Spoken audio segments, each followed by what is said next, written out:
there. That girl, that girl, that girl, that girl, that girl. Bring her back to the session. Bring her back to the session. Bring her back to the session. Yeah, I want to work with her again. I want to work with her again. And yeah, I just started creating my own relationships. And eventually, I got one meeting with Randy Jackson, and Randy felt like Randy from American Idol. American Idol. oh, I was like Randy Jackson Come though. on, dog. Come on, Like dog. it's dog. I would have loved you to beat the other Randy Jackson. Remember, he had the group called the Gypsies. I forgot it was a Gypsies. Yeah. I would say this. I would have been Janet, impressed if it would have been Randy Jackson from the Jackson family. I still you would know, have been. I Like, word? I have a Randy Jackson story though, but he wasn't where it started though. Like it started with the American Idol Randy Jackson. Gotcha. And he actually, the funny thing is he felt like I sounded like Janet Jackson, which I actually do get from a decent amount of people. Funny thing is I don't try to do that, and I honestly wouldn't say I was the biggest Janet Jackson fan growing up. Like I love Janet Jackson's music just like anybody else, but I wouldn't say that I listened to her more than I listened to anybody else. But I guess we just have a similar tone.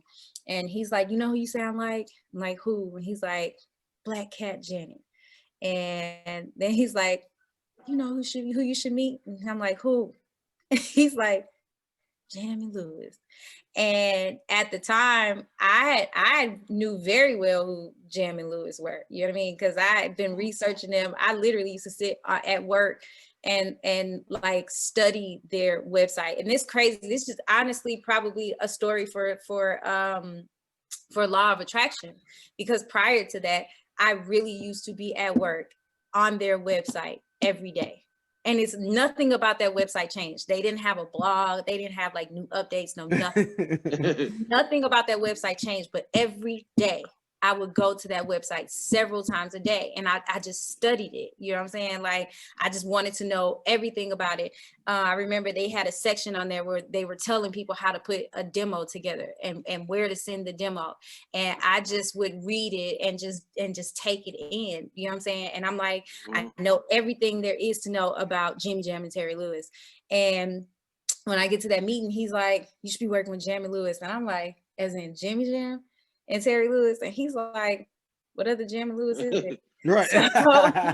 So I'm like, he basically he made the connection, and I went over there to Jam and Lewis, and honestly, the rest was just history. They heard some of the records that I had written, and from there, they really just kind of took me in. I would say from the first meeting to the first time that I actually worked with them, it was probably like a 2-month span between it, because they didn't like get right back. I knew that they were interested from the beginning, but they were wrapping up, they were working on Janet 20YO at that point. And it was just a lot going on at the studio. And they were like, okay, well, when we get done with this, we're going to reach out to you. And I honestly didn't really know if they really were going to do it. I knew we had a good meeting. You know what I'm saying?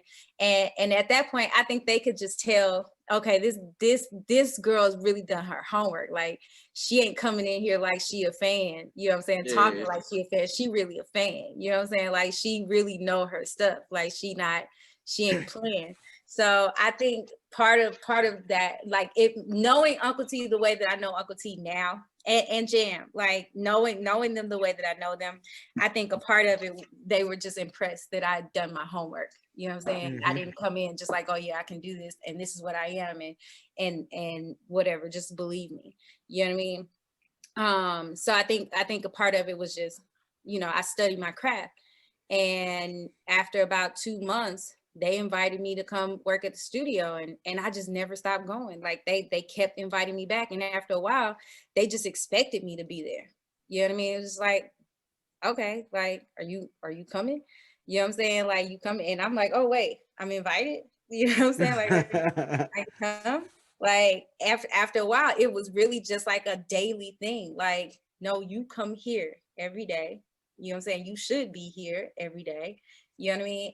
And that's just what it was. And I had developed a relationship with them. And then I think 2007, somewhere around that time, I kind of went through some stuff with the Butterfields. and I felt like really taken advantage of at that point. Like I felt like a slave in the contract. I was like, you know what I mean? Like it wasn't really going well for me, and it didn't really feel good because I'm a little Black girl and they rich white people and stuff, and I'm just like, wait, what do you looking like Chess Records?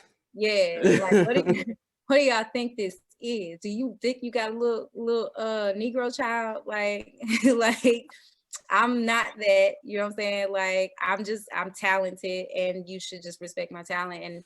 And I decided that I didn't want to do it no more. You know what I mean? I'm like, well, if that's how they're gonna treat me, I just want to write. You know what I mean? So it just took all of the fun out of it for me. And I remember one time Uncle T came to St. Louis because at the time Ronald Isley had just moved to St. Louis, and he was working on his project down at Jupiter Studios. And Uncle T just hit me up randomly, like, I'm in your city, like come to the studio. So I went and I found out we was working on Ronald Isley, and that was my first. Is this R. Kelly, Mr. Biggs, Ron Isley? Uh-huh. Okay. So the first my first really big placement, like major placement, was Ali and Gibb, but that was the first one that was like a placement outside. Well, I had Tyra B too on Universal. I remember Tyra B. That's the joint share with Chingy, right? It's an underrated song that nobody talks about.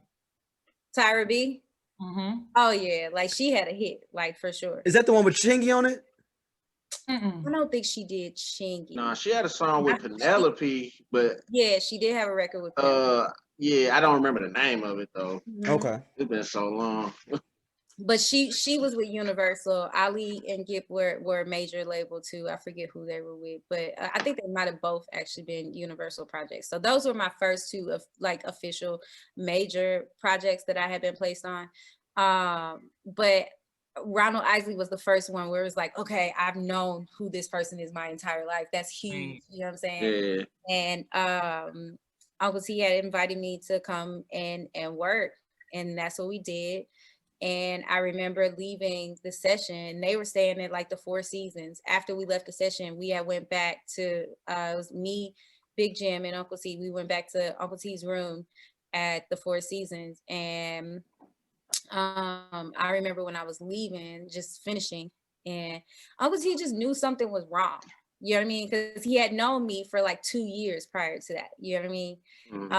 And I hadn't seen him in a couple months, and I think he was kind of wondering, like, okay, where's she at? Because before I'd be in LA all the time, and just all of a sudden I stopped going to LA because I was just like, I'm not getting ready to play this game that they want me to play. Like, I'm not some step and fetching. You know what I'm saying? Like, I'm not gonna do it. I'm not a slave. You know what I mean? So I stopped writing. I went home. I went back to school. I got 3 jobs. I was just like, if this is what it is, this is what it is. You know what I mean? Yeah. So he came and I wasn't happy. You know what I'm saying? Like I was really depressed. And I think that's what he was picking up on because he hadn't seen me like that before. You know what I mean? So he was like, yeah, don't let them suck you dry. You know what I mean? Don't let them do that to you. You know what I mean? And he pretty much was like, I'm your trump card.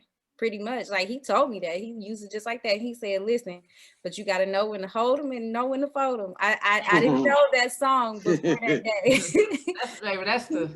That's that Kenny Rogers. Shout out to Kenny Rogers. I didn't know that song before that day, but I know it now. And every time I hear it, it's like, it's sentimental for me. Cause he looked at me, he was like, don't use your trump card if you don't need your trump card. You know what I'm saying? But he was like, no, he's like, know when to hold them and know when to fold them. And pretty much, I remember they had done the Grammys with Rihanna that following year. And I just remember feeling like just really left out. You know what I'm saying? And I remember crying myself to sleep after watching that show that night in my room. I'm just devastated because I'm like, I'm supposed to be in LA, like working with all of these people. And the next day I woke up to a text message from Uncle T. Like he was like, so you coming or no? You know what I'm saying? And so I remember being at work. I walked away from my desk. He had called. And I saw he was calling, and I was like, oh shit. I was like, I'm on the phone. I'm like, yeah, hold on. So I run to the break room and I take the call. I was like, yes. I was like, I'm pulling my trump card. I want to be signed to Flyte Tyme. I want to be signed to Flyte Tyme. Come get me. Save me. So he did exactly what he said he was gonna do. Like from there, it's like, okay, well, you with me now. You signed a Flyte Tyme, and everything is history. He took me and he did exactly what he said he was gonna do. So what? So with the former deal, like, did you have? What was was it like you had to get out of that deal, or was it? So they done, were or? worked into the deal. Like they were worked into the deal. So it was kind of like a partnership. Flyte Tyme just came in, and they were I guess the people with experience. 714 was never out of the deal. Like they were always a part of the deal, and rightfully so, because they had spent a lot of money at that point. You know what I'm saying? To get me to the point where I was at that point. You know, they spent a lot of money, so they deserved to make that back. So I never had a problem with that. I mean, of course, I had to give up a whole lot of publishing. So it's not like I was seeing a gang of money, because I had 2 companies, you know what I'm saying, and a lawyer, you know what I mean, that was eating off of me. So it was not that great for that reason. But I remember one thing Uncle T told me from the beginning, because I was kind of upset about what the numbers looked like. And he was like, you can't fight everything based on principle. You know what I'm saying? Like 100% of nothing is nothing. You know what I mean? Like, so what do you want to do? You know? So at that point, I shut up. I was like, well, I'm gonna pay my dues. I gotta pay my dues. And I paid my dues for a long time. Like, so I tell everybody now, like, I don't do nothing for free. I paid my dues. I was in it for 12 years, 10 years not getting paid after like, and I think that's part of the reason why I was just draining after a while, because it was like I had done so much. I'm like, I'm on these projects, like I work on projects that they didn't include my name on it. You know what I'm saying? Like I didn't even get my credit for it. You know what I mean? Like, so nobody knows I did it. I'm like, yo, I've paid my dues. I'm not gonna keep doing that. If you coming in with this bull crap, then you can keep it. Like, cause I'm over it. Like I had gotten back to the place where I was just like, listen, I don't want to do it if that's what it's about. You know what I mean? I'll go get me a job. I'll figure it out. I probably don't ever want to work for anybody again, but I figure out ways to make money. I got into teaching, and that was actually more fulfilling for me after a while. When I started feeling very drained by the music industry, I just started teaching music, and I love that part. I love helping people. And of course I still do the songwriting stuff, but there were other things that I kind of branched off into to make sure that writing songs wasn't my only source of income, because I just didn't want to chase checks in that way anymore. You know what I mean? That was just, it was draining. But yeah, as far as like being signed, I love Flyte Tyme. I love Jimmy Jam. I love Terry Lewis. You know what I mean? They literally changed my life, and all of the opportunities that I've had and everything that I've had the opportunity to do, you know what I mean? All the people that I've met really kind of came through that, you know what I mean? And Uncle T didn't have to do that. He didn't have to care, you know what I mean? But he did. And now I'm here. You know what I So mean? let's let you puff your chest out a little bit here. Let's name some of these dope songs you wrote while you was at Flyte Tyme. Again, there is a Bring up Grammy these involved. these credits. Yeah, let's do it. involved. You know what I'm saying? Like, you know, let's puff your chest out. You know. Don't Talk be your humble. shit. Do not be humble. It was from the Usher project. I worked on Raymond versus Raymond.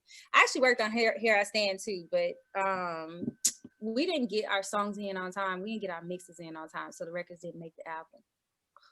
It sucks, but the stuff we did for Here I Stand was so dope. It got leaked though. The stuff that we did for Here I Stand ended up on YouTube and ended up leaked records. But the stuff I did for Raymond versus Raymond, that made it. Mars versus Venus was one of the records that I wrote on. I'm actually singing the backgrounds on that song too, and that project won a Grammy. So that's the Grammy project that I worked on. And I wrote a record for Keisha Cole called So Impossible. I wrote a record. We're gonna put a button in that because I'm gonna put you on the hot seat about Keisha Cole in a minute with this battle. But go ahead. Okay. I wrote on a record called Take